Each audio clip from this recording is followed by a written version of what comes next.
Fear is the mind killer. Welcome to Primary Technology, a show about the tech news that matters. Today, we're going to talk about the mass wave of returns of Apple Vision Pro and whether or not I'll be returning mine. Google had a pretty great Super Bowl ad. Amazon Prime stripping more and more features from their bottom tier. Apple has an AI image generator that they're actually talking about. OpenAI working on web search and more. This episode is brought to you by Audio Hijack, my favorite audio recording application on the Mac. We're your hosts, Stephen Robles, and I'm joined as always by Jason A10. How's it going, Jason? It is very good. It is good. It's snowing, but it's good. You're being snowed in, right? Aren't you Yes. buried in snow right now? I am. I'm in my igloo right now recording this. It's a very nice igloo, though, thankfully. Oh, that's very good. Yeah, you actually have a bespoke office in the backyard. I'm still working up to that. I want that shed. The downside is that when it's snowing, like it is right now, I cannot run my heater and have internet out here for reasons we don't need to get into. So I actually have a heating pad on my seat right now. So if at some point my lips turn blue, could we be done? Wait a minute. You can't run the heat and your internet at the same time. Is that what I heard right? Yeah, haven't I explained? I thought I've explained this to you. So my internet out here runs between two Brought Google... over by carrier pigeon or whatever. It is. We whisper it out the window. No, it's because it's running along. I have Ethernet over power adapters at both ends. So it sends the Ethernet over the power line. The problem is when you turn on the mini split, it draws too much amperage. And the internet is like, nope, sorry, I'm getting out of the way. It's like standing in the middle of a freeway and it doesn't want to get hit by electrons or however that. I don't know how that works, but I don't have internet and heat at the same time. So it seems like a problem I should solve at some point, but not today. Well, at least we don't record a high definition video podcast every week on said internet. But I will say, ladies and gentlemen, if you've not followed my YouTube channel, I'm obsessed with bandwidth.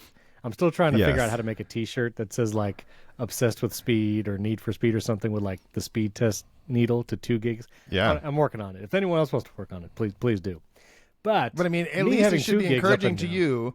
It should be encouraging to you that I did choose internet over heat. So I chose to have the internet.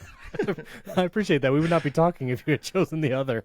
But my 2 gigs up and down have little bearing on this call because we're at the mercy of your power over or Ethernet over power. Can I borrow a gig or two from you, please? I would love to send you a gig. I wish I could send you a gig. But anyway, that'd be great.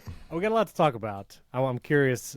I got my Vision Pro sitting right here. It's my last day to return it today as we record. And so we're going to talk about the wave of people actually going to return it, and some people who couldn't even buy it because their eye prescription wasn't supported. But before we do, had many 5-star reviews. Thank you all for supporting the show with those 5-star reviews. We didn't make 100 yet, and so I have a suggestion. If you haven't left a review, you're going to want to hear it because I think it's going to be hilarious. But anyway, 5-star reviews from Thrice One, Jenna Core, who had a personal tech question, which we'll be closing out the show with that. It was pretty fun. Peabody42, one of the things we asked last week is leave your notes app that you might use, and they use Apple Notes, which I think is underrated. It's a great notes app, but also Evernote for work. Now, I thought Evernote was like fossilized. I guess Evernote is still alive. It's still alive and kicking. Theoretically, it is still alive, but it has been stripped for parts mostly. And I mean, because listen, I'm an OG Evernote user, and I actually canceled my Evernote subscription this year, or last year actually. So I was going to say former friend, but he's still a friend. But former was William Gallagher. I know he has a huge Evernote database. I don't know what he's doing with it. I don't know what he's doing. No, I've been emailing William. I've been helping him. Anyway, PKEV says, love the podcast with the other guy. I don't know. I think maybe who knows who the other guy is. There you go. Robert I. Surface, reviewer 1976, and their one-word written review just said nerds. 5 stars. All they wrote was nerds. And so here's my request this week. For us to get to 100, I know a lot of times you don't know what to write. You don't want to write something long. Everyone just go to Apple Podcasts, give a 5-star rating, but leave a review, and you could just say nerds. And I feel like if we had a couple dozen reviews that just say nerds with 5 stars, I think that'd be hilarious. I would love that screenshot. So people are going to think that we asked people to tell us what their favorite Halloween candy is. Nerds are a terrible candy. I'm just going to say that outright. That's true. The only thing I would agree with you. The only thing worse is candy corn. How do you feel about that? I'm gonna soft disagree with you because I don't want to get into the argument right now, but we should definitely. Actually, that's one of the original things of our friendship was I would randomly be places and I'd find a completely bizarre form of M&Ms or Reese's, and I would just take a picture and send it to Steven. Like a Reese's cups with Pringles chips in it or whatever. Yep. Like pretzels and stuff. Yes, which they had a are we allowed to say Super Bowl on this podcast? Yes. Are we going to Yes. get in trouble? You can. I You hope know so. these laws. Yeah. Oh, okay. I know all of the laws. So I don't have to say the big game anymore. Like I can No, say you can Super call Bowl. it the Super Bowl. We can refer to it as the Super Bowl. Okay. Because during the Super Bowl, Reese's had another new version come out, which was like caramel or something. But Yeah. anyway, we're going to talk about Super Bowl that later. So Apple Vision Pro returns. There's been a wave, or at least seems like on social media, because everybody who returns has to post about it. I think you're contractually obligated to post if you return your Apple Vision Pro. But there are many that's returning true. it. Yeah, I think it is true. So Verge has the article here. Also, Verge staffer Parker Ortolani, follow him on Threads and Twitter. He's a great follow, but he returned his, and he was like a fan of the device. It wasn't that he didn't like the device. It was just the sentiment that he and I think a lot of Vision Pro owners have right now, which is it just don't use it very often.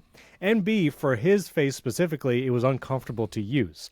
And so if this device is uncomfortable to use, I could totally understand keeping that would be a hard sell, because unless you're going to use it for a long time, if it's uncomfortable to do it, you're not going to do it. But I have a similar sentiment. Well, first of all, you didn't secretly buy an Apple Vision Pro this past week, did you? I still You don't have have one not sitting bought around. one or returned one. So, Okay. Well, look at that. That's one less return in Apple's queue. yes. Didn't My return theory one. about the returns is that if people who bought them, because you said it was a mass wave, I know that you were just using slight hyperbole, because it's kind of like, I feel like all of the people who returned them are people who bought Vision Pro and have YouTube channels, and did reviews of them and have decided but like how, Which the Venn diagram of people who have percentage- bought yeah. Vision Pros and have YouTube channels is very overlapped.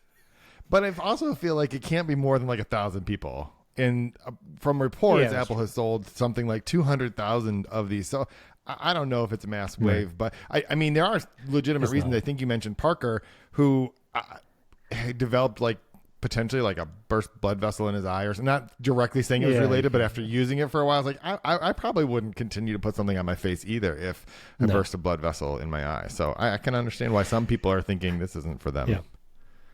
I totally get it. And so I will be honest. So I've now had it for 2 weeks. Here it is. I didn't even put it on Yep. to start this episode. Here it is. I Thank the Lord. also share the sentiment of I've not used it very much in the past 2 weeks. After that first weekend and week trying to make videos about it and review it and talk about it, in my day-to-day life, working, whether sometimes watching stuff at night, I just don't find myself putting it down very often. Because when it comes to productivity, I know some people are like, I wear this thing 8 hours a day and I work in it. And I just have to say, I tried multiple times to mirror my Mac screen into Apple Vision Pro. It's cool for a few minutes, but when it comes to actually managing Windows and working like productivity, I just far prefer my studio display, which is a nice big screen. None of it is blurry because I'm Right. looking at this window. Nothing is blurry. There's no foveated rendering. And I just find like Command Tab is really cool on the keyboard. That's a fun shortcut, as is just all the other keyboard shortcuts I use all the time when I'm working. And so I don't use it for work. And when it comes to watching stuff, I've watched like an episode of For All Mankind with my wife, and not in Apple Vision Pro, obviously. If I want to watch a video with my kids, like I'm not going to put this on. I'm not going to be the only dude wearing it. Because then, hey, what am I going to do? Right. AirPlay from this to the Apple TV?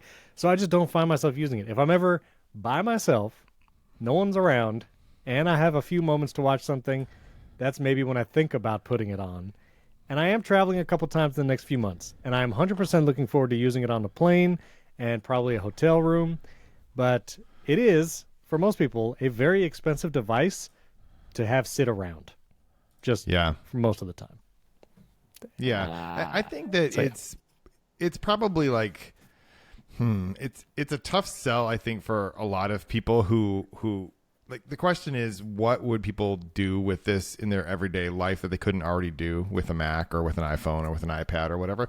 And I just think this is the thesis that I have is it's a very expensive device for someone to buy not having a reason to buy it. And one of the arguments is like, well, but the Apple Watch, right? Like people would buy the Apple Watch and Apple didn't figure the Apple Watch out until the second or third generation. I'm like, yes, but the original Apple Watch was like $350. It's a lot. And it did do one thing that you expect from a watch, which is it tells time. Right. So it's a little bit easier to buy a $350 digital watch, which is an expensive digital watch. Don't get me wrong. Yeah. It took a while for Apple to figure out the software and to realize that the thing that this is really going to become is a health device.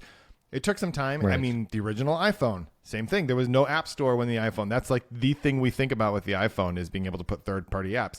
But you could still do things with it. And again, the original iPhone was like, what, $500? Right? So $3,500 I think it was like is 6 a or very 7 at first, and then like the price dropped.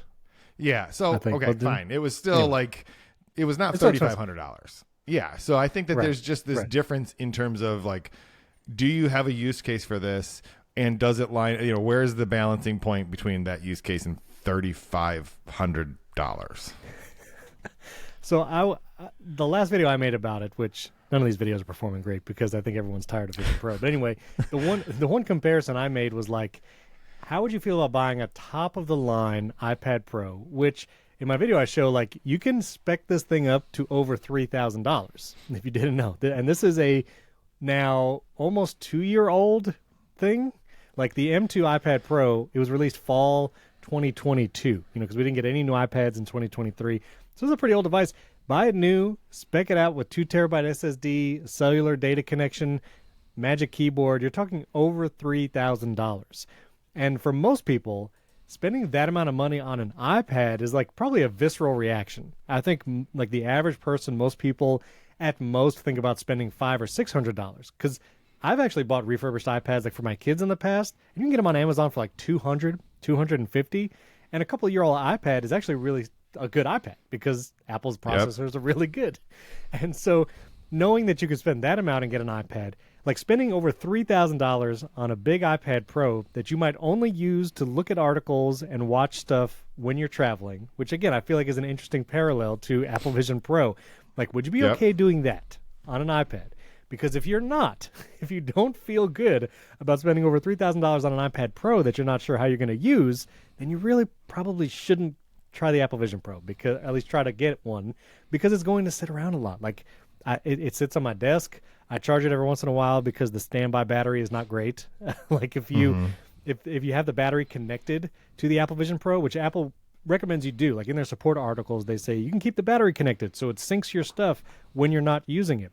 If you keep the battery connected, the next time you pick it up, it's dead. Like, I've left it overnight several times. The battery has been at like 90-something%, and the next day it's at like 10 or 20%, and then it's dead, and you have to charge it. So, like, not great standby time, unlike an iPad, by the way. I could pick up an iPad after days, and you still have, like, enough battery to use it. And so it's just, I get it. I get why people are returning it. And some people, like Zach Hall from 9 to 5 Mac, he actually wanted to get one, but his strength prescription for his eyes is actually not supported.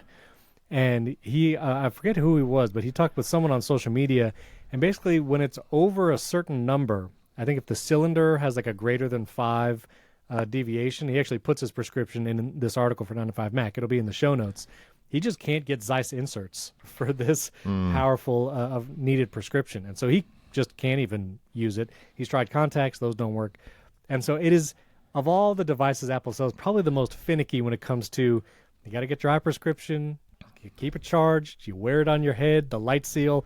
I was listening to Gruber and Adam Lissagore talk on the talk show about Gruber got a different size light seal from his online order than his in-store experience. Like they measured his face in-store and they got him a different size. And now I'm like, I also have that thought in the back of my mind now. I was like, oh, shoot. If I go to a store, will they give me a different size light seal, and would that be a better experience? All of that just finicky. And yeah, I get it.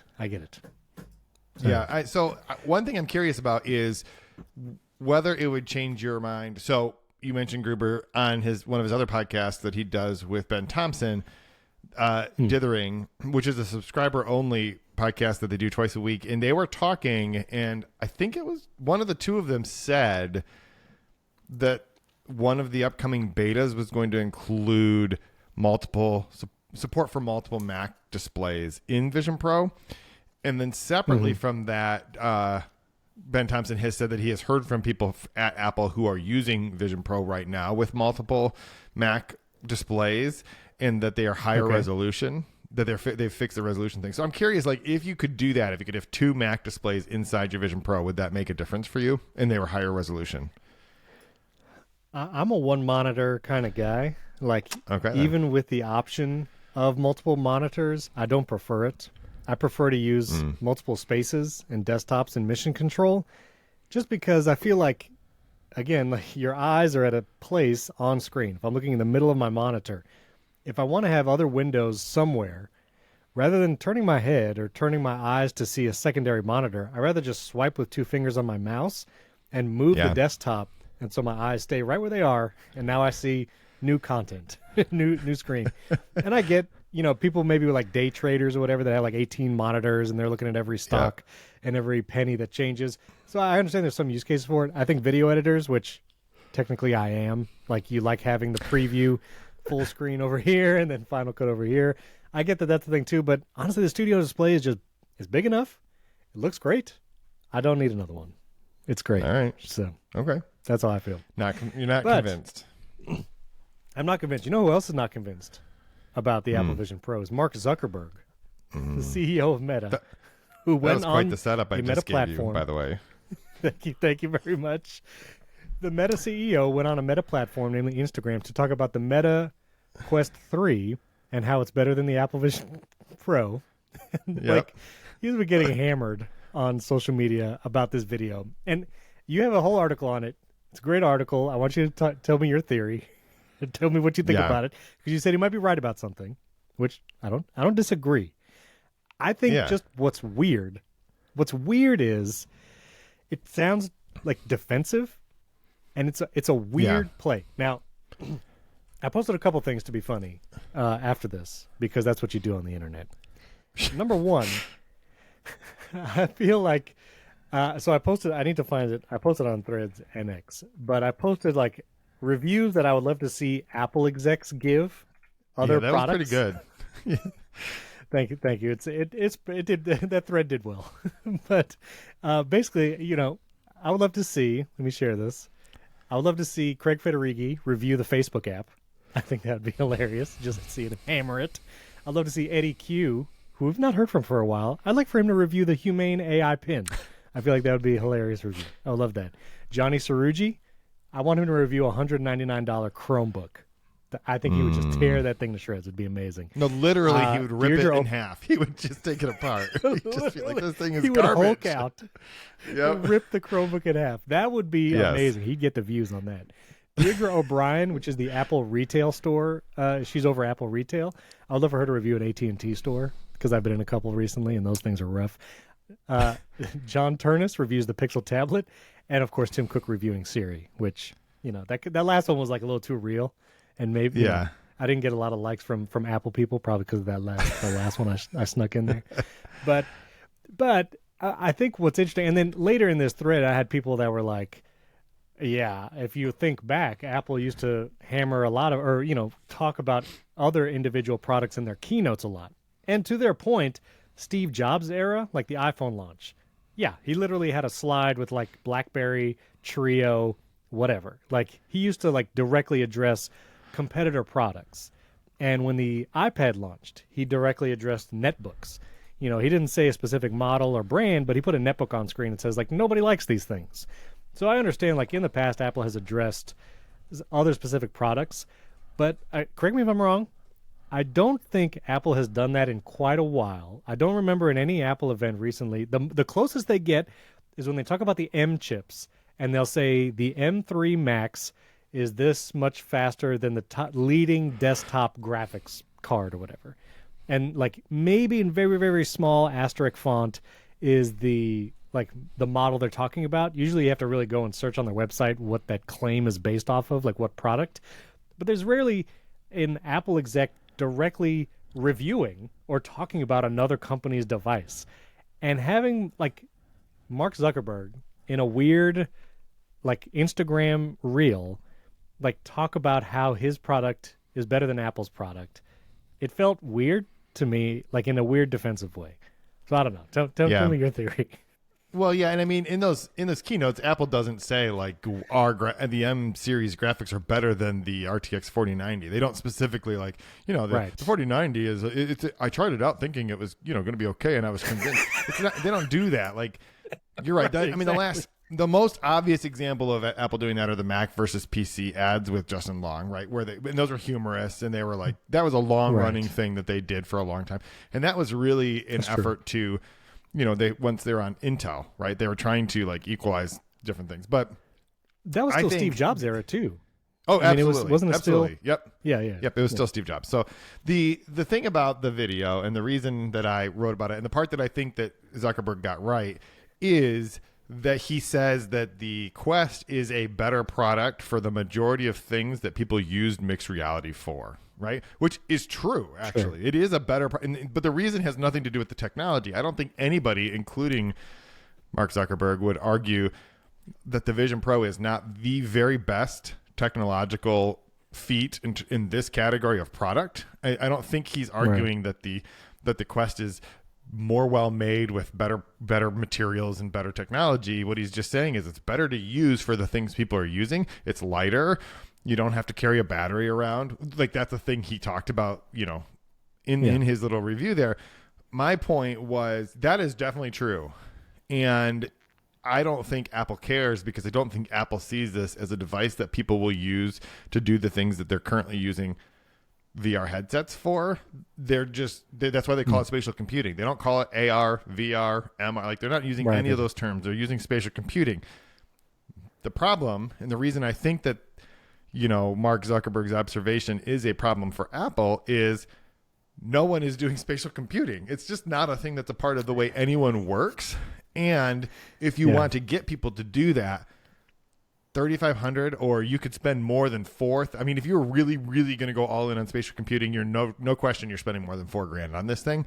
And for $4,000, you can get an M3 Max MacBook Pro with 8 terabytes of hard drive space or something. Maybe that's not actually true because hard drive space or storage space is expensive. But my point is, it's expensive. No one's using it to do those things. You can't even play games on the Vision Pro. Although, breaking news, as we're recording, Apple announced, I think, hold on, I'm looking, 12. I just saw that newsroom thing unique spatial games in Apple Arcade for Vision Pro. So there's 12. There's 12 games that you can play that are unique, and then there's I guess 200. And this is like Super Fruit Ninjas now out, Synth Riders, Wildflowers. So I don't know anything about any of these games, and I do not have a Vision Pro, so I can't test them. Lego Builder's Journey. Actually, that looks sweet, to be perfectly honest with you. But I don't think I'm not gonna buy a Vision Pro just for that. Just to be clear. Now wait a minute. Some of these already existed. Like this Synth Riders. I actually installed this, and my friend Jacob played it. Like the day I got Vision Pro. So that's already existed. I thought these have been in the arcade, I feel like. Yeah, so this may not actually be new news. Apple may just be talking about it right now.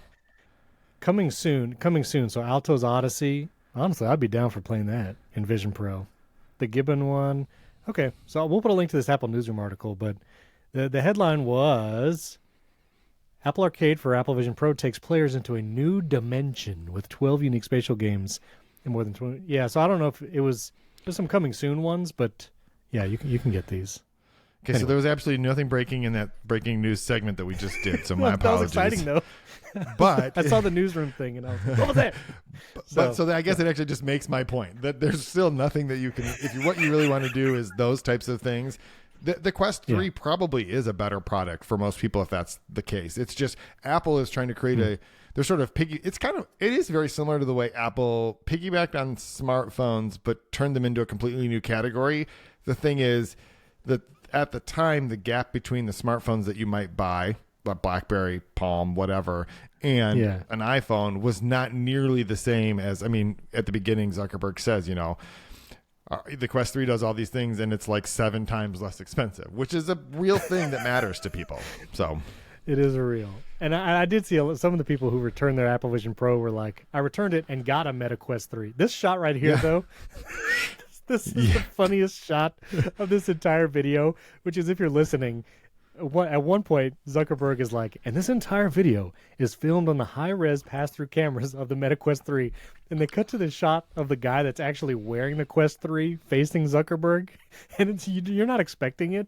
And so the first time you see it, it is kind of just hilarious. So click Jason's article, go to it, because he has the video embedded, and you can just watch it there. And it's kind of hilarious. But I think it's interesting. It's weird because it feels defensive that the CEO of another, like one of the 4 huge tech companies, or maybe there's 5, whatever, Amazon, Microsoft, Meta, Google, Apple, like one of the big ones is here addressing an individual product that another makes. And I feel like that would be like Sundar Pichai being like, the iPhone 15 is really not that different than the iPhone 14. Like, I feel like that's what this feels like. Or Satya Nadella being like, Excel is better for spreadsheets than macOS numbers. Did you know that? I feel like it has that kind of feeling, and that would be weird. Yeah. So I think you're right, except for it would be more like if Sundar Pichai got on, did a video because Apple released a search engine, and he just started doing searches, and he's like, oh, these blue links are garbage. Right? Like, that's exactly what it would be. That is interesting, which we're going to talk about search engines in a little bit, because OpenAI has some news there, and there's some rumors of AI in Apple's camp for that. But anyway, I thought it was interesting. Go watch Mark's video. But the last thing I'll say, which I don't know if I missed it. You watched the big game, right? Or the Super Bowl. I'm still afraid to say Super Bowl. I don't know why. You watched the big game, I assume, the whole thing? Yeah, but I want to just put your mind at ease. If we get this podcast to a point where the NFL cares that we call it the Super Bowl, we should just throw our own party, okay? Like, I think it'll be fine. Good. Maybe That's we true. shouldn't put it in the title of the episode, No, but we can say the words as often as we want. It'll be fine. I just wanted to say that first. And I did watch both the big game and the Super Bowl at the same time on the same television. Okay, very good. Now, I don't think I've stepped away for a couple times, but I saw most of the commercials, which I thought was actually a decent year for commercials. There were some good ones. Yeah. I don't remember seeing a new Apple Vision Pro ad. Did I miss it, or there was not one, right? I did not see one, but I mean, Apple's big thing during the big game. See what I did there? Was the halftime So you just show, did it, right? It was Usher. Right. So Oh yeah, I think all their focus was just on Apple Music. Which, side note, untech related, but I watched the halftime show. It was pretty good. There was a moment when, and the halftime show was sponsored by Apple Music, like Apple Music put it on or whatever. There was a moment when Usher is like roller skating with a bunch of other roller skating dancers on a platform. I thought it was a very cool moment. Like, I thought it was a fun halftime thing. 100%, a bunch of people said this, but Apple should 100% have an immersive experience where you can watch the halftime show in Apple Vision Pro immersion. Like, seeing those roller skaters like go by or whatever, it'd probably make you sick, but it would be an amazing experience just to see that halftime show in Apple Vision Pro. Also, Alicia Keys, who's one of the 3 or 4 immersive videos you can watch right now, was also part of the halftime show. Spoiler if you didn't see it, but she was there. She was there singing. But there was no other ad for Apple Vision Pro. And so I thought that was interesting. I thought that would be a kind of a prime opportunity for it. But notably, Apple competitor Google, I thought actually had a really good ad, and you also wrote about it. But it was an ad for Google's, it was kind of the Pixel. It was, honestly, Apple is usually known for like the emotion pulling ads and videos. And I'm going to give Google credit. I feel like they've done a good job in recent years. When they do an ad, it's actually really good. And I thought this one really stood out. And it was highlighting the accessibility features of the Google Pixel phone. And the gentleman is taking pictures where he is visually impaired and can't really see the screen very much to like take selfies or to take pictures of other people. And the phone tells him, like, face in frame, 2 faces in frame, face and pet in frame. And it was just kind of a really nice ad talking about the accessibility feature from it and how it would be used in real life. And, well, you wrote the whole article about it, but I assume you liked it too? Well, yeah, and so Google has done this a couple times over the last however long. There was the first one I remember was it was about they called it Parisian Love, and it was like all it was is someone typing words into the search box, and it's like study abroad in Paris, and it's like how to say hello to a girl in French, and it's like where to buy flowers in France, and then it's like wedding chapels in Paris, and then it's like where to buy a baby crib. Like it's a whole love story, all just, and it was really touching, and it's like all you see is a person typing in words into the search box, and you're like, wow, like Google did a really good job of telling stories, and they have done that consistently. You know, I think it was in 2020, it was probably my favorite, I think it's a Google Assistant feature where it's all you hear is the voice of an old man talking about his wife, who you presume is deceased, and he'll say something like, remember that her favorite place to eat was such and such or whatever, and then Google Assistant will tell you those things. It'll save your memories for you. And this feature is really, I think it's an important thing for us to like call out when companies pay attention to the accessibility features that make their products better for everyone, because we don't think about it. Like I can see the screen on my phone. If I want to take a picture, I just hold it up. I can push the button. There's multiple different buttons now that I can even push. It's like, it's very easy for me to do that, but there are a lot of people for whom that's not the case. And Google actually used a director who is blind. There's actually, I linked to a video of a behind the scenes with the director. I think his name is Adam Morse, who can only see like peripherally. So his screens are enormous, so he can actually like take it in. And it was his idea to put the like Vaseline over the lens to sort of simulate that experience of using a phone when you can't, to take pictures when you can't. And just like you described, the phone will say, and it's using AI to detect like there are two faces, and then it'll say, move the camera down for better framing. And then you just have to hold it and it will take the picture for you. And I just think that it's a reminder that, and it's to me, like this is one of the things I like about our show, is that we're sort of talking about how technology relates to everyday lives.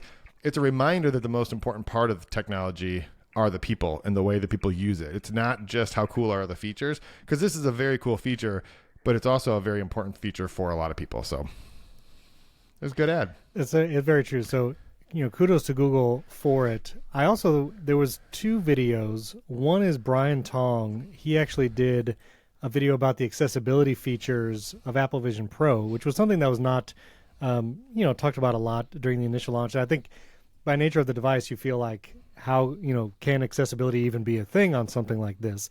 But he actually goes over those features.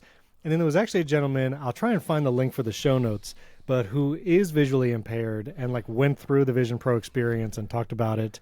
And that was really good too. But the accessibility thing is a big deal. And I will say, I really try, and I've not done a good job recently, but like when I post things to social media, I've had people who will say like, would really love to follow your content, but whenever you post a picture, you don't put the alt description in, and I don't know what it is.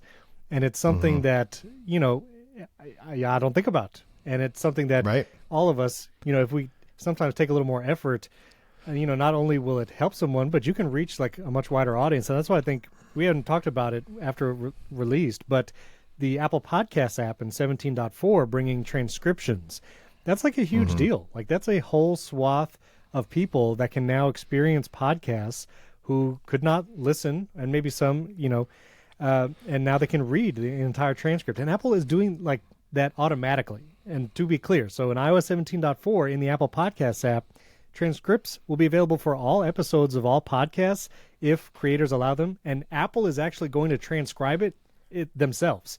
If you don't upload a transcript in your podcast host, they just transcribe it on their end. And they will have that transcript available in Apple Podcasts, which is pretty amazing. And so kudos to both like Apple and Google, and I'm sure other companies, have accessibility features like this. But I thought Google's ad was particularly effective, and see how real people will use this. It was really good. Yeah, I agree. So, the only thing that's kind of interesting, and I heard somebody, I don't remember who it was, but it was on a podcast talking, or maybe it was on social media, but about that podcast feature, that maybe it should be optional, only because if you have a subscriber only podcast, do you want text generated that could easily be copy and pasted and shared screenshots of otherwise? Because if you've created a paywalled show, now you're making it, you can't share that audio necessarily. Well, you could, but you have to jump through a bunch of hoops. So maybe like but you're right. Apple's just making it accessible for everyone, which I'll be honest, like if you had to err on one side or another, I think that's probably the right choice. But it is an interesting one because there are some people who are trying to be unaccessible, but in an intentional way. right? They're trying to make it. So like one example would be like Ben Thompson. If you have to subscribe, you can subscribe to Stratechery and you can listen to his podcast, which is just him reading his article. So you could already get his article, but maybe he doesn't want the transcript to be available in the player for various reasons. I don't know. So it is kind of interesting, but yeah, I'm not arguing against accessibility. It's just interesting the choices that they make. So that is interesting. And I'll have to see. It's still being implemented like on the back end because we're in the beta period right now. And even like Apple's side is not supporting everything. So we'll have to see it when it actually launches 17.4, which all the big changes like side loading, cloud gaming, like all that's coming in 17.4, which might be coming pretty soon. We'll talk about it more then.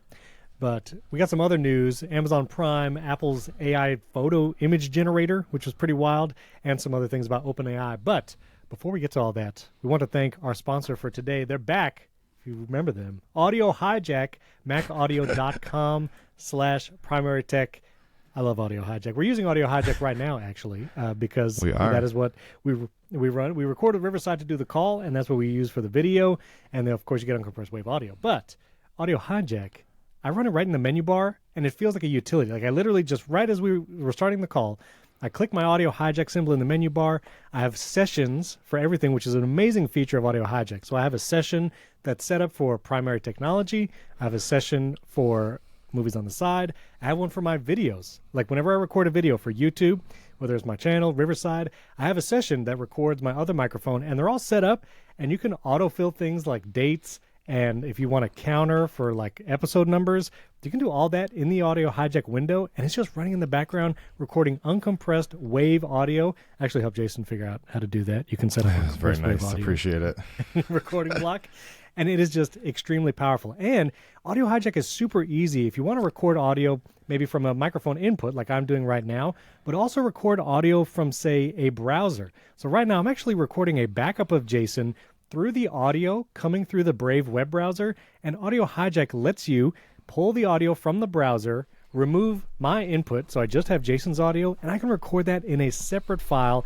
All of it is just drag and drop these blocks. You can have recording blocks, input blocks, and they have super powerful features like compressor, EQ, even transcription blocks now that you can put in the chain of whatever audio you're doing, and it will apply those effects. It will transcribe the audio, and it just makes it super easy to record audio from anywhere. And you can even live stream, which Jason and I have talked about on the back end if we want to do some live streams for this show. So anyway, if you want to hear that, let us know. But macaudio.com plus amazing other applications like Loopback, which I use Loopback in conjunction with Audio Hijack often if you want to pull in like multiple audio sources and route audio different places.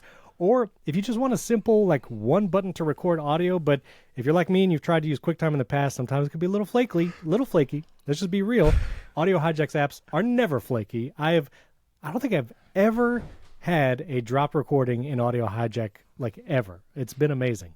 But Farrago is just one-click record, and you can just do it right there, and you get an audio file, and it's great. Oh, no, Farrago, I'm sorry. Farrago is the soundboard application.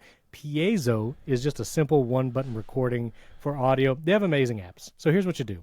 You go to macaudio.com/primarytech, and there you can get $20 off instead of the 20% off because there was actually a typo in an email, and so they're warranting this deal. $20 off Audio Hijack when you use coupon code PrimaryTech, all one word.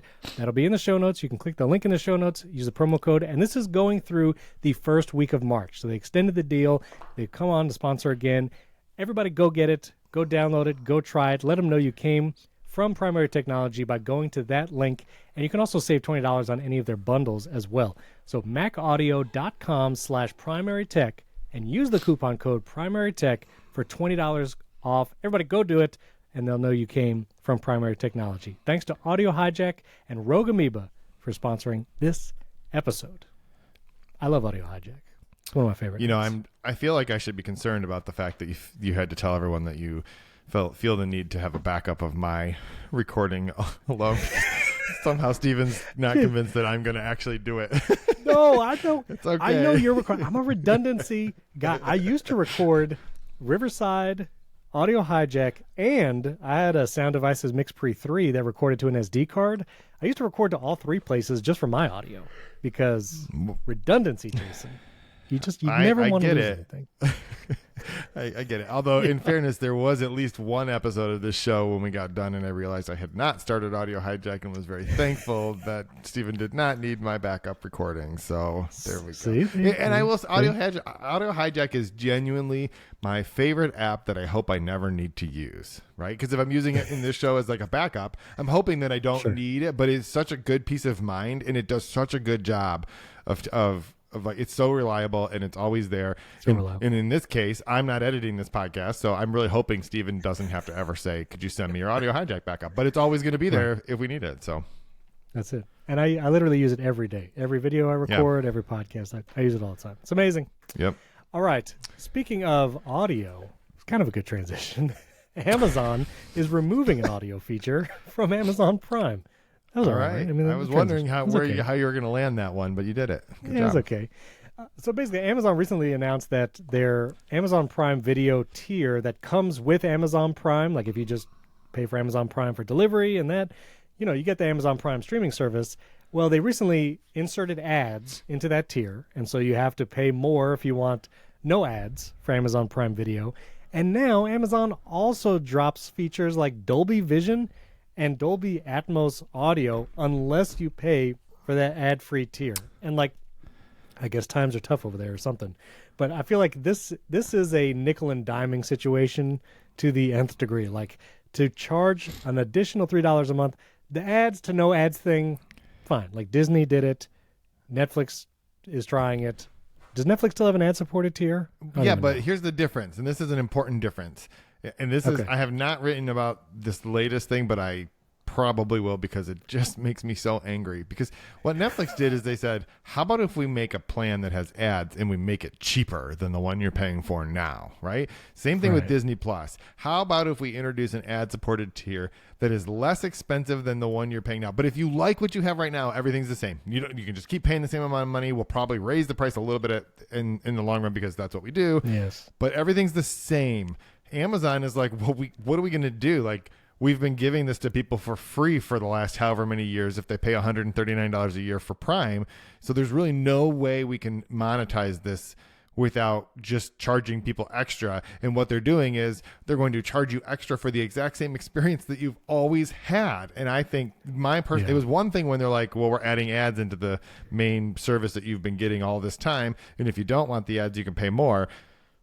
Oh, now that apparently didn't motivate enough people, so we're going to take away Dolby Vision and Atmos unless you pay the extra amount. And so to me, it's like you are taking away features for the same amount, and you're making the experience worse for the same amount. And Amazon Prime, there are some, you can actually just subscribe to Prime Video. I've never met a person who does that. I don't know. But after I wrote an article, I was contacted by someone from Amazon who told me, no, we've had this tier. You can do that. And I asked, does anyone? And they didn't get a response. But regardless, I don't know anyone who's like, yeah, I pay for Netflix and Prime Video. Like, that's just not a thing that people are doing. It's like, we get Prime Video because we pay for free 2-day shipping or whatever, right? Like, so there's no way for them to monetize that without doing this sort of thing. And my take on that is then you're doing it wrong. Like, you've built this system all backwards if you can't do it. So I would never pay for Amazon Prime Video by itself. Right. I will never pay to upgrade because I don't know about you. I don't think I've ever watched anything. The last thing I watched on Amazon Prime Video was the Chris Pratt, was it Terminal something? His kind of espionage military show, The Terminal List. I watched that, which was, I don't know, it was very violent. And it was okay.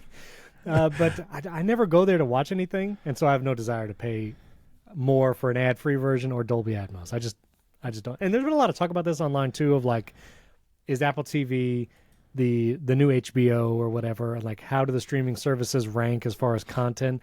I forget who it was, but someone a journalist wrote an article about how no one watches Apple TV Plus or whatever. And then there was an uproar. Right. Everyone just flooded the replies. What are you talking about? Even Gruber was in on it. He was like, actually, there's a bunch of things that I watch on Apple TV Plus. Right. So I feel like in the pantheon of streaming services, Netflix, Disney Plus, Apple TV Plus, HBO Max, I don't see Amazon Prime Video in the top 5. like I don't like I see Peacock and even Paramount Plus above it. I mean, the Super Bowl got me to sign up for Paramount Plus, and I could that that was more than I could say for Amazon. So I don't know. I don't see anybody using it. I just think so. I mean, the last thing that we watched on Amazon Prime, I think we watched a Thursday night football game on Amazon Prime. Maybe Okay. there was, I don't know. So like Thursday night football is their marquee thing, right? Like that is their marquee. That's why they paid all the money to have the Thursday night games, because people will watch. And so I imagine that there's some inkling that they could get those people who care enough about Thursday night football to then pay more. But you're still going to, I mean, it's a football game. The whole point is to have ads. You're still going to have, you're not getting an ad-free experience, but maybe right. People want to watch football and Dolby Vision and Atmos. I don't know. But I just think the entire thing, I don't like this trend. I mean, Disney at the same time, like a week or two ago, sent out an email to people saying, yeah, we're not cool with the password sharing anymore. And by the way, we're going to track you so we can make sure that you're not sharing your password with people outside of your household. Right. We're gonna and I'm just like, man, this whole it's just, yeah. It's cable again. Makes me feel we're here at creepy. cable. Yeah, it just makes me feel very icky about the way it's like whenever a company looks at a bunch of people who are paying them, instead of trying to convince people who are not paying them to pay them, they're like, well, what could we do to get more money out of your pocket? And I'm just like, come on. Which I think, in order to be fair, Apple does feel like that sometimes too, especially with iCloud storage still being at 5 gigabytes on the free tier for the last 1,000 years. But doesn't feel. Yeah, but can you really complain about a company not giving you enough of a thing for free? I mean, I would agree with you that it would make sense to be like, yeah, everybody gets. Well, I mean, because what would the number be? Really, it'd have to be 256 if you're going to say you can back up your iPhone, right? Like, and everyone should back up their iPhone to iCloud. But the point is, like, I don't think it's just. Yeah, I agree with you. That seems like paltry. There's some number bigger than 5 gigs that could be, but like, they're not saying, well, you were paying $20 a month for a terabyte, and now you're going to be paying $20 a month for 750 gigs, and we'll delete it all after one day. Like, I don't know. Like, all right. Well, we should return to this when we finally learn what satellite SOS is going to cost, because Apple has been giving that for free and has not said anyone what it's going to cost. But everyone's had it for free since the iPhone 14. But they did say this is free for a period of, like, they were upfront about it. And also there's like 7 people who've needed to use it. That's true. I never thought I would be on the devil's advocate side of Apple charging for things. I will just say the iCloud storage thing, I think the free tier should be 50 gigs. Like 50 gigs, I think, is the next tier up. I think you could pay like 99 cents or whatever for 50 gigs. And I think for people who don't use their phone very much and it's really just backing up their photos, I think, and people who take a lot of photos, it wouldn't be enough for them, which then I think warrants paying for more iCloud storage. But for someone, maybe elderly person, or just someone who's not like, just doesn't do a lot with their phone, I feel like 50 gigs, like just moving that tier, kind of like how storage tiers, 32 gigs was like the iPad-based storage, and then now 64 gigs is the iPad-based storage. I feel like 50 gigs iCloud storage, it would just be nice. And most people, I don't think that would make anyone stop paying for it, because I think when people pay for it, they automatically go to the larger storage tiers because they're like, well, 50's, so I don't know. That's my thought. Make the free tier. Okay, I have 50. one thought up. Here's one thing though. I think that the only reason they make you pay 99 cents for like 50 gigs or whatever is because if you've paid 99 cents for the 50 gigs, now you're definitely turning the backup on, right? If the 50 gigs was free, the same number of people probably wouldn't even bother to put the backup on because they aren't even thinking about it. So the people who are thinking about, I should back up my phone, are going to pay the 99 cents to have some more storage to back up their photos. So I guess what I'm saying is, yes, the 5 gigs seems like a ridiculous number to be giving people for free, but also when you really game it out, what would that number be that would make sense? Because I don't think Apple cares about the 99 cents a month that it might get for 50 gigs. I think what it might want is for people to actually back up their devices.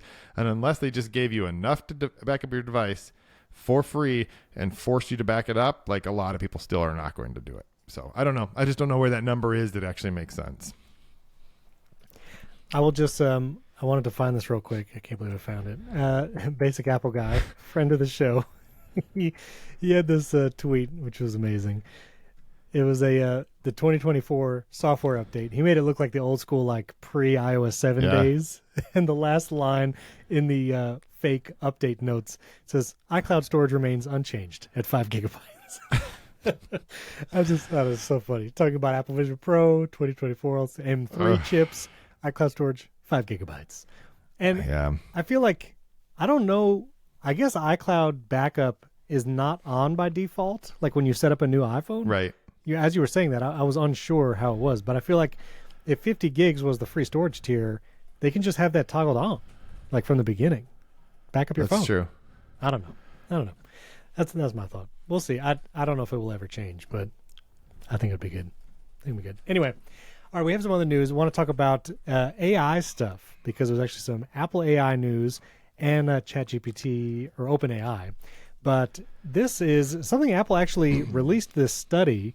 They developed, researchers at Apple have unveiled something called Keyframer as a prototype generative AI image tool. This was actually a published research paper. They published it in Cornell University. Then The Verge has an article written about it. But this is Apple researchers, and it is actually utilizing OpenAI's GPT-4 as its base model, which I think is interesting. But it's to generate images via text, like DALL-E 3 that you would do with ChatGPT. But it's nice to know that Apple's working on this.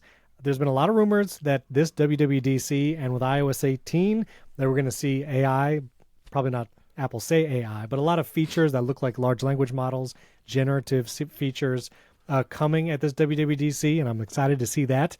But I just want to say, if Apple were to implement a tool like this in their applications, imagine Keynote and being able to generate images, animations, graphics in Keynote, like if you're trying to make a slideshow. Like that's just one use case of this kind of amazing thing. And then pages too, like if you wanted to generate or make a chart from these cells and numbers, and it'd be, it's pretty easy right now, like Numbers does pretty good at that, but to just be able to type real quick, like make a 3D chart of these numbers and make it make sense. And if it was actually good enough to do that, I think it's pretty exciting. So yeah, they made a thing with AI. Yeah, I mean, I think, first of all, I don't know if you remember the days when you could do basically what you described with Clippy and PowerPoint, but I don't think we want to go back to those days. I'm terrified of the idea that people will be making keynote presentations by typing in, make me a planet that spins because, anyway. But this particular thing is interesting because the output of this is CSS, right? It doesn't make a video animation for you. It will output CSS. Right. So the idea would be you could use a vector graphics file, which a vector graphics file is different than a JPEG in that it's just math, basically. It's like draw a line between point A and B, and it doesn't matter how big you scale the image. It means, it just creates that on the fly. It's a dynamic image, as opposed to like a JPEG where it's just pixels that are either, different colors or whatever. And you can scale them up bigger, but then it's a defined resolution regardless. And so this is like take the math and then make it do something different and output that as CSS. So you could use this for like a transition, a swipe transition on a website, or like you described, you could do simple animations in different presentation type things. I think that the obvious implication is like this is step one, right, of a thing that Apple is experimenting with to build into other things. The last thing you said, though, is actually real, where you could just say, make me a chart that shows this, this, and this. You can do that with Copilot already in PowerPoint. Right. And Gemini the goal will be, if you are using a Google Workspace account, you'll be able to do the same thing in Google Slides. Now, I don't think you should. We've already talked about Google Slides. I have strong feelings, and this will not make Google Slides better. But I do think it will be interesting to see, as Apple fleshes this out. And it's interesting. Like, I think this might have been first found by VentureBeat, and then obviously other places wrote about it. But I think Apple just quietly will release these research papers, and you can actually learn a lot about what they think about certain technologies by reading through some of these things and kind of get a picture of, wouldn't it be interesting if this was a part of your Mac or your iPad or whatever. Right. So I don't know what the practical application will be, because this is not, there was a demo, like this was a research study. There was a demo. This is not like a beta product or anything like that, but maybe it will be soon. Yeah, it would be cool. And this coincides with rumors like how the iPhone 16 and iOS 18 is going to have generative AI features. And it was on the earnings call, which we talked about last week, but Tim Cook really alluded to that AI is going to be a big thing for them this year. And I think he actually said the word AI this time. He didn't say like Yes. large language models. He actually said AI. When he was asked specifically about AI, and then he said we'll have more to say later this year. Yep. That's right. I'm excited for WWDC, honestly. I mean, we're still a few months away, but I mean, maybe we'll see each other in person there, Jason. There's a chance. There's a chance. We could see That'd be great. Just saying. Yeah. But I'm also thinking about WWDC in a sense of like Apple has a whole new platform, namely Vision OS, that's now going to take up a huge portion of the keynote probably too. And so the pace of those events, at least the last few years watching from a distance, it has felt so rapid fire. It's like iOS 18, iPad OS, Actually, when they get to iPad OS, it's like, here's the iOS 18 features, but on a bigger screen. Okay, next. It has felt a little bit like that, let's be real. But all the different plans. So I'm curious how they're going to place Vision Pro in the lineup. I feel like usually during WWDC, it's like iOS first, the biggest platform, most users, and then they kind of go down the list. macOS usually towards the end-ish, and then any other announcements. So I don't know. I'm curious where they put Apple Vision Pro in the order. Do you have a prediction here? Where do you think they're going to put it? I do not have a specific prediction about that, but what they typically will do is they'll start with, like you said, they may start with the iPhone or whatever, but they will start with like, they have a core set of features they want to talk about, and they divvy them up among the platforms because a lot of them are the same, right? And so you get to like the iPad, and they're like, well, we still make those. We haven't had a new one, but yeah, it's there. But they'll talk about a feature, and they're like, oh, and by the way, that's also available on the watch and the phone. And you're like, oh, well, then why don't you talk about it when you're talking about the phone? It's like, well, because then we would have had literally nothing to say about the iPads that nothing we to talk about new versions of, right? So the Vision Pro, I imagine, will either be first or last. Right, it doesn't make a lot of sense to just drop it in the middle, but it also may make sense for it to be like, hey, we make iPads, and by the way, we make one for your face, and so let's talk about the features now of the Vision Pro, because essentially they're so closely linked in so many different ways. So, and I wouldn't actually be surprised if part of the discussion at WWDC is better ways to convert your iPad app to Vision Pro, right? Not just running it, but maybe there's ways that they'll have some ways you can, sort of catalyst for Vision Pro type thing. So. That is interesting. And I think it's just wild too. Like I imagine when they talk about Vision OS at WWDC, it'll be Vision OS 2.0 or whatever. And like we literally just got this in hand 2 weeks ago. And so it'll feel probably like a quick quote unquote update for us, and maybe with some big changes. There was someone on Threads was talking about how watchOS changed so dramatically from like watchOS 1 to 2 to 3 in those early years. So yeah, I'm curious how much it will change, and so we'll see. I'm curious how it's going to go. Yep. All right, I want to get to our personal tech question, but real quick, we'll do like rapid fire, more AI news because it's more of that. But OpenAI, who runs ChatGPT, is reportedly developing an online search product. I think this is interesting, especially compared to like the Arc search app or the Arc browser, which we talked about last week. I think it was last week's episode, using like AI basically to generate web page or like formulating search results in like a more digestible format, but showing you the information rather than like just linking you to sources. I think OpenAI would probably be pretty good at it, but I think that would be a huge competition for Google Gemini, which I think Google is supposed to be integrating more and more into the search part of their business. Is that right? Right. Am I thinking about that? Yeah. Right? Well, I mean, the search generative experience is, there was super like short sidetrack from that. There was a very good article that I recommend people read. I believe it was in Wired with Lauren Good. It was an interview with Sundar Pichai. Essentially, like the thesis is, if anybody is going to cannibalize the search experience, it's going to be us, which is actually a very Apple way of looking at things, right? If anybody's going to cannibalize sales of the iPod, it's going to be Apple with the iPhone. If anybody's going to cannibalize sales of the Mac, it's going to be Apple with the iPad. And so, Sundar Pichai was talking about how Google has to figure out how to incorporate AI. There you go. Exactly. That he just pulled up the article on the YouTube feed. So, and I'm sure we'll put a link to that in case you're just listening to this and you want to read it. But it's a great interview talking about like what does that future look like for Google when everything around them is trying to take away the idea that search is where you type something in and you get a bunch of links. Google has been doing this for a while. Like if you just type in the word flight from, Detroit to Tampa, it'll just try to book the flight. Now, it won't try to book it for you, but it'll show you a Google Travel, Google Flights result that you could then book instead of saying you should go to Expedia or you should go to Delta's website or whatever. So I think that this is we had this conversation when we talked about the Arc browser search.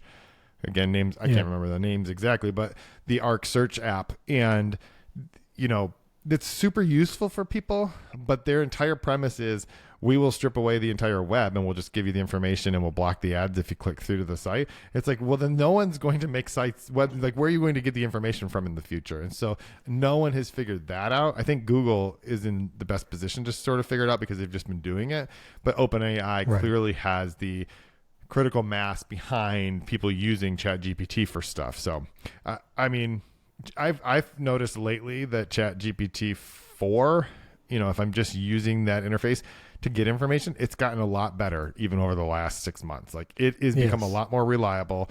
I have used it to say, I'll say, hey, what was the key point from this company's earnings call and what did they report? And it'll give me the answer. And then if I go and check it, it's like, oh, that was actually true. It didn't just completely make up a bunch of stuff that isn't, Apple made $1 trillion. Well, no, that's not true. So, yeah. Yeah. And I will say, we talked about Google Gemini last week. And so I actually went to try some of my workflows that I do day to day, which one of them is transcribing my video, taking that transcript into ChatGPT and asking for title, description, and tags for YouTube.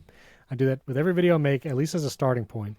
I pulled it into Gemini to see, which I'm like, YouTube is literally a Google product. I would think Google Gemini would offer a great basis for title, description, and tags. And honestly, it didn't do as good of a job. Like, I just found it did not give me as robust options. It did not give me as much content in response to my prompt. And I used the exact same prompt in Google Gemini. And I did upgrade like you did. I signed up for the the Gemini Pro Cloud, whatever that's called. Gemini Advanced that lets you use Gemini Ultra in the Google app. There you go. I got it for you. I was using the best.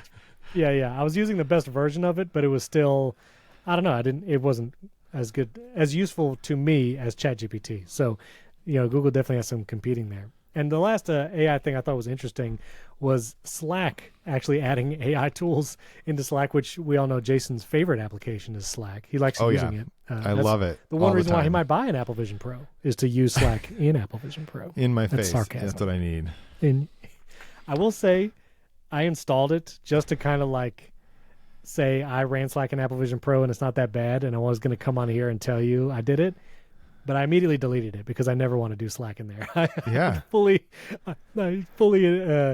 agree with your sentiment there. So anyway. Not that bad is a very low bar for Slack. And I just want to be clear. I actually think Slack is a super useful tool. Like the idea of Slack and the actual design of Slack, I don't have a problem with. What I have a problem with is the fact that it creates a sort of communication structure that it just becomes very unwieldy and unmanageable very quickly because it's hard to keep things organized. And a lot of what Slack has tried to do over the last year is make it easier for people to triage and organize different types of things. They have a catch-up feature that they just rolled out, which is essentially like Tinder for your Slack messages. It's like swipe left, swipe right. Do you want to keep this? That's not even a joke. That's like a real thing that you do now on your phone. And I hate it. I hate everything about it. All I want to know is like, show me which channels I need to like.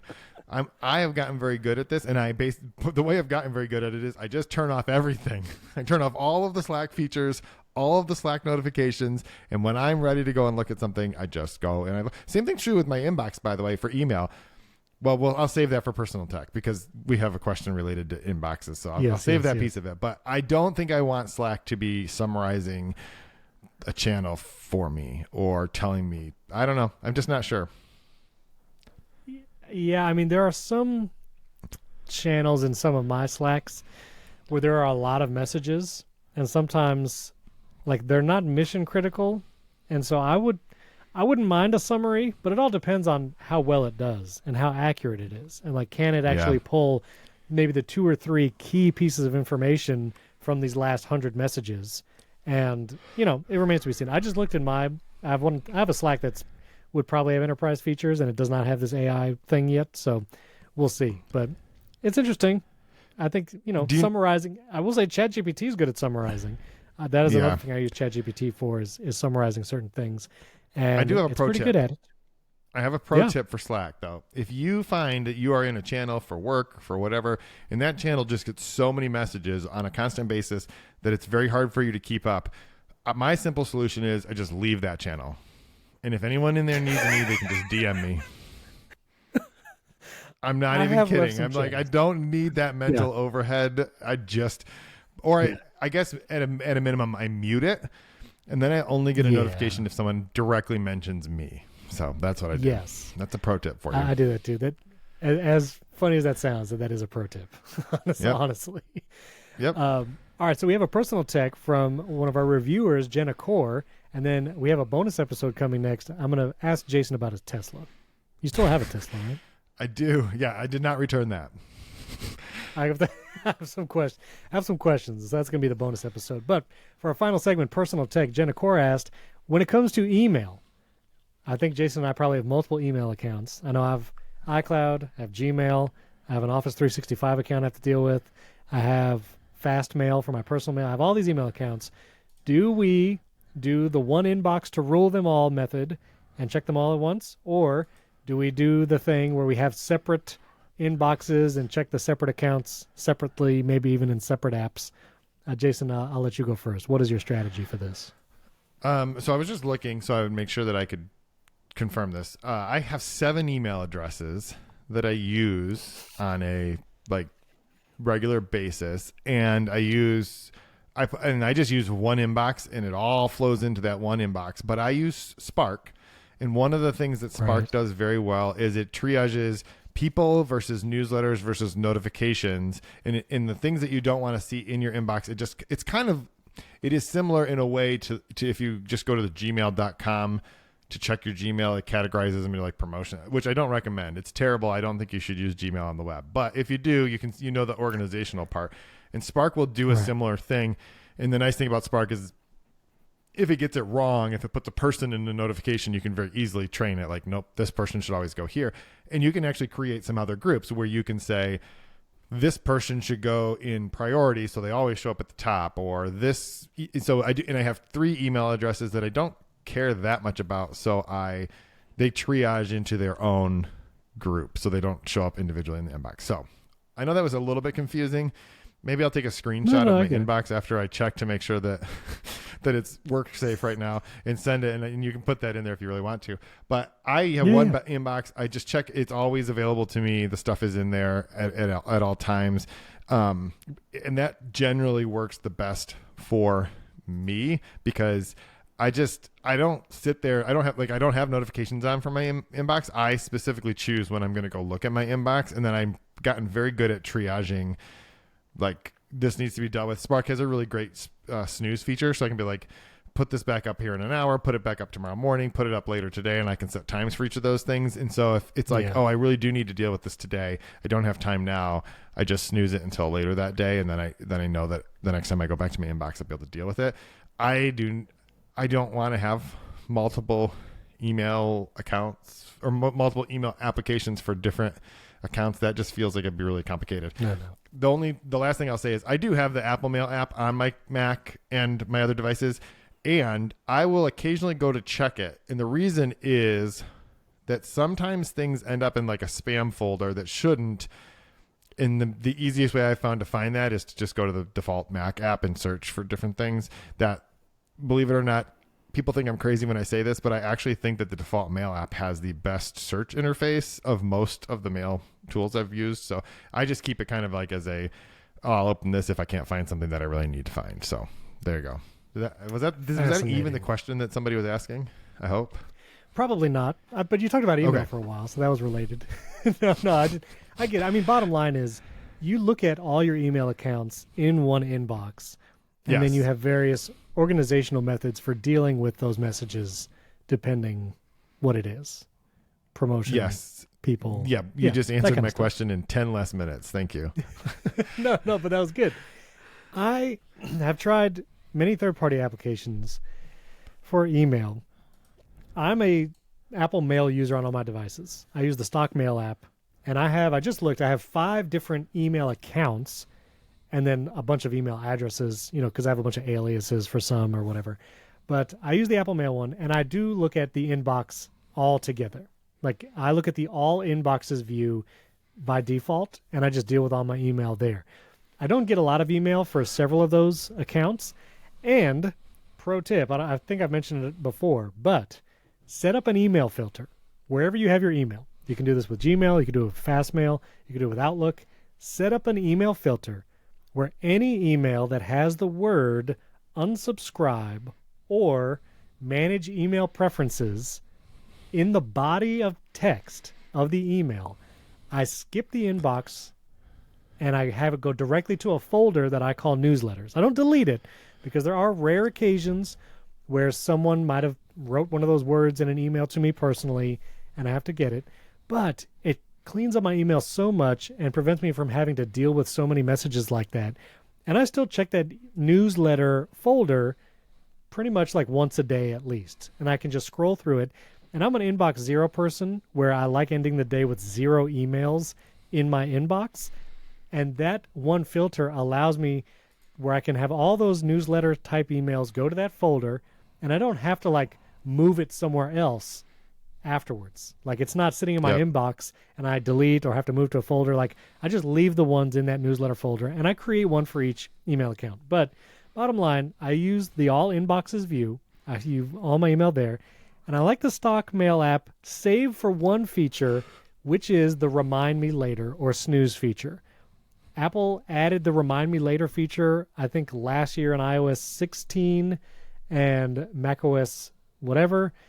And it's not the actual snooze feature. Like every other email app, the snooze feature, when you snooze an email, that email will disappear from your inbox, go away to some like multiverse dimension, and then at the time that you have set, whether you've snoozed it for a day or to a specific time and date, it will reappear in your inbox at that time. Apple's remind me later is like, we're just going to leave this email here and just send you a notification maybe when you say, which is not useful for me, and I don't think is what most people thought of when they thought of a snooze remind me later feature. Right. That is my biggest gripe, and I hope that behavior changes maybe in iOS 18, where remind me later can actually disappear that email from my view. And so I will use the other email apps on my phone just to snooze emails.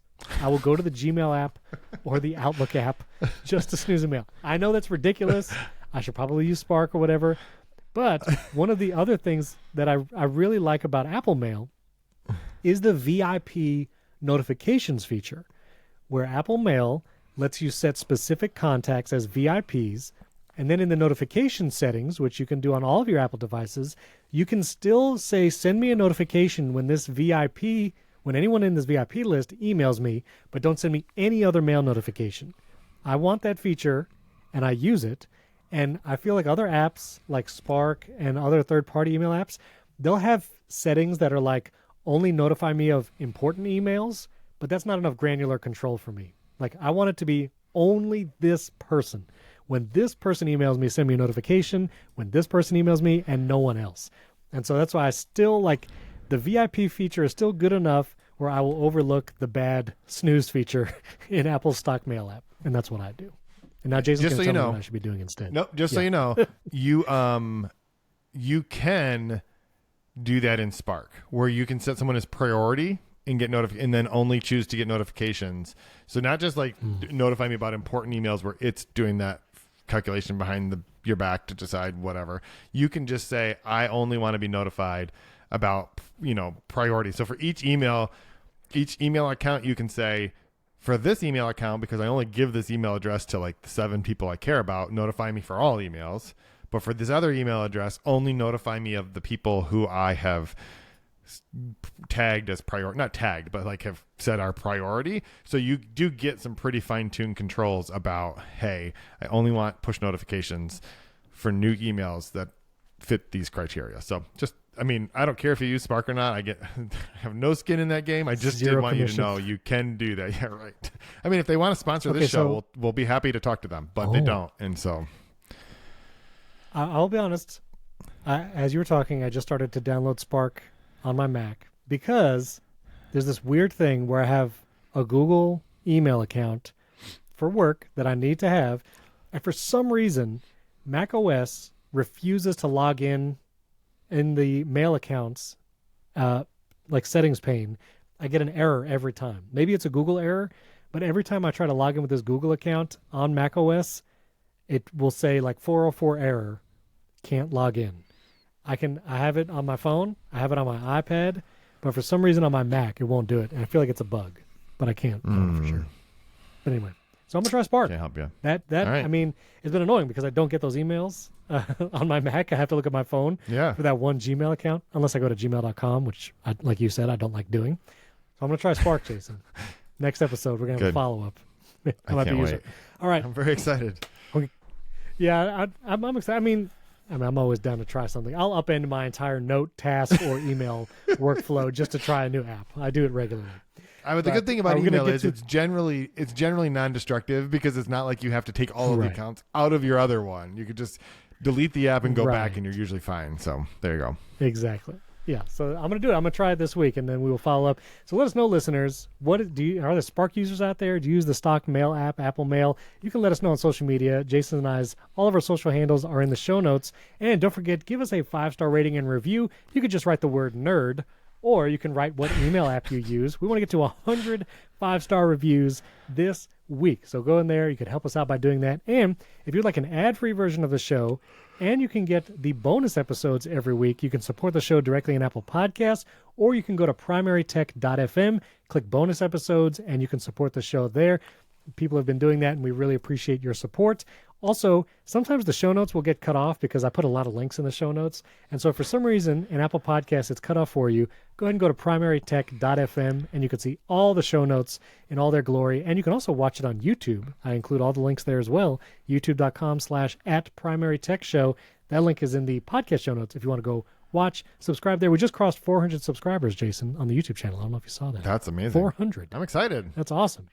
It is. It's a lot of fun. So if you haven't, then even if you don't watch it on YouTube, just go over there and subscribe to the channel. And let's try to get to 1,000 subscribers this week. Just crazy goals for the next week, but we're going to do it because you guys are amazing. Let's do it. Great. So let's go. We're going to go over to the bonus episode. We'll see you guys.